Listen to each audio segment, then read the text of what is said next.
Hello, this video contains my first impressions of the Champion Mighty Atom generator as sold in the UK. I was looking for a small suitcase type generator for occasional home use, even though power cuts are pretty rare in the UK, or at least where I am. But the way things are going, it seemed prudent to have at least the option for a bit of power if I needed it. I saw some reviews of other Champion generators and they seem to be pretty well made, with good features. People seem to like them. They're certainly a lot cheaper than the Japanese options. Reviews seem to indicate that they don't fall apart 5 minutes after the warranty runs out, so that sounds pretty good to me. So you've got the side cover here, which is again fairly typical of this sort of generator. But the first thing I found is there's nothing to hold on to take the cover off very easily. So you've got a couple of screws here. And the technique that seemed to work best for me was to partially back the screws out and then just grab them to pull the cover off. I see some models have thumb screws here, which means you don't need any tools to get the cover off, which would be nice, but it's no big deal really. Plastic feels flexible, pretty tough. Feels like it would take a few knocks without splitting or breaking. Though I am wary of these two tabs when putting the cover back on. They're quite thin, so I'm just a bit careful when I slot them back in to not risk breaking them off. So it's pretty compact in here, like a lot of these things are. One of the first things I noticed is there's a drain screw on the carburettor, and actually getting to it is a bit of a pain. There's this is the HT lead for the spark plug, so it's fairly stiff. The access to get to that screw is a little bit awkward. If they just rotated it around slightly, life would be a lot easier. You can get a spanner on it, which works. And in fact, that's what I did the first time I drained the carburettor. But I'm quite wary of over torquing it, which would be easy to do with a spanner. So just something to be aware of. This is the air filter cover, and this is just a clip. There's no tools required to take that cover off, which is nice. And I think you can see this is the filler plug. And there's this little sort of drain pan area, so when you're draining oil it directs it away from the case. One thing I did notice is underneath the oil filler there's a very subtle lip in the casting. I think you can see it here just about. And I think that's there so that any little drips, if there's a leak or you've not put the cover back on properly or not put the plug back on properly, or if you're filling it and spill a bit of oil, the drips are going to go into this little pan here and outside the generator. They're not going to run back down and inside the case. So I think that's quite a nice little touch. I'm not going to demo how to prepare this for use. There are plenty of videos out there on YouTube showing how to set these things up. But a few things I found: the air filter was completely dry, so I did actually oil it with some proper air filter oil that I just happened to have hanging around. You don't need to use that, you can use engine oil. But if you're running this in a dusty environment, you may want to check that before you start using it, see whether it needs any oil in it. Talking of oil, the run-in period for this generator is 5 hours in the manual, 5 hours and less than 50% load. I've recently changed the oil and what came out was pretty manky, so it's definitely worth keeping an eye on the oil level and oil condition.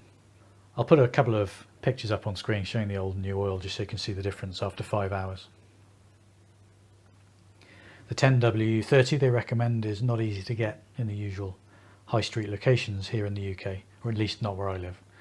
To be honest, the engine will probably be fine with almost any oil of a similar viscosity. Fuel fillers here on the side rather than on the front. I quite like this because if you are a bit messy and spill some fuel, it's not going to drip all over the front panel. It's going to come down the side. I think that's quite a neat feature. So this is the UK model, the 92001i-UK. Marketed as the Mighty Atom. Yes, it can run on E5 and E10 fuel, which is handy because that's basically all we have in the UK now. I use E5 petrol in the vague assumption that it's probably better for it in the long run. So you always get a few accessories with machines like this, not a huge amount. In the case of Champion, there's a battery lead for the 12-volt connection, which we'll talk about later. There's also a USB, like a car USB charger. I've not even opened this container. You get an oil funnel, which I have named the Shiwi. No further comment on that. There was a bottle of oil which I've used when I first filled it up. There are no tools included. I know some of them come with spark plug wrench and so on, but the manual does give you the sizes needed for things like that. Have a brief look at some of the controls. You've got your main switch. I initially thought this was fuel only because the manual does say to turn the fuel off and let the generator run until it's starved of fuel. But actually there is a micro switch, which you may or may not hear. So this is actually a run switch as well. I did try turning it almost all the way off, but it still seems to run fine like that. So I had to find some other methods of draining the fuel.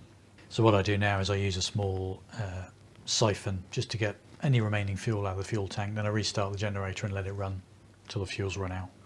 And you kind of need to do something like that if you're going to store it for any length of time. There are so many similar Champion generators that look like this with slightly different control layouts. A lot of them have the choke up here. It's actually on the side next to the pull start handle on this model. There are no USB charging ports built in. I thought about this and I decided I'm not interested in that because I'm not going to sit next to this generator when it's running and plug my phone in to charge it. If I need to do that, I'll plug it into a charger attached to the extension lead wherever I happen to be, which won't be right next to the generator.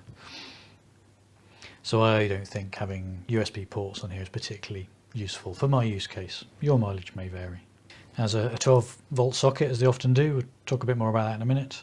You've got your usual breakers for the, in this case, 230 volts and 12 volts. I quite like the fact they're covered in little Dr. Evil radiation suit helmets, or Dr. No if you're a bit older. It's got the usual parallel connectors, which again are really common on this sort of generator. As usual, there's like a grounding connector. There seems to be a lot of conflicting information out there on grounding these little generators. Champion manual says it must be grounded. I checked with the place I bought it from and they said it didn't need to be grounded. Anecdotally, I don't think anyone bothers grounding these little generators. So for me, I don't bother, but I'm not plugging it into mains electricity or anything like that. I'm purely running things off extension leads. Because this is a UK model, we've got two 13 amp plugs, 240 volts or 230 volts, and they've got quite nice sprung plastic covers. I've noticed a lot of the USA and European sockets, they just have like a rubber flap, so these are quite nice.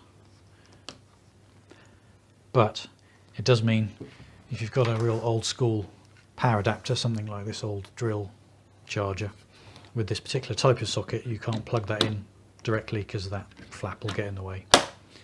Again, it's not a huge problem, you just plug in an extension lead, but something to bear in mind if you've got an old school wall wart like this and you might want to plug it in.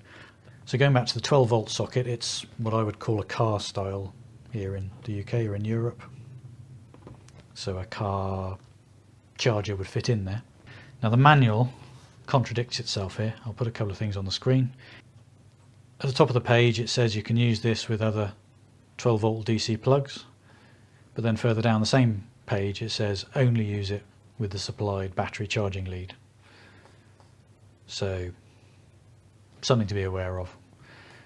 It also says you can't use 12 volts and 230 volts at the same time, and if you are using 12 volts you shouldn't be using eco mode, and you definitely can't jump start a car off the 12 volts, so bear all that in mind. Talking of the eco mode, when you start this generator it actually starts up in eco mode. A lot of the other ones I've seen when I was looking for reviews online to buy, they say you have to start them in normal mode and then switch them to eco mode. I quite like this way of doing it because it, to my mind, it seems to be a lot less wear and tear on the unit if it's starting at a lower rev range than if it's running flat out as soon as you start it. Like probably most generators of this style, if you're running heavy loads you should switch that eco mode off. There's a 3-year limited warranty.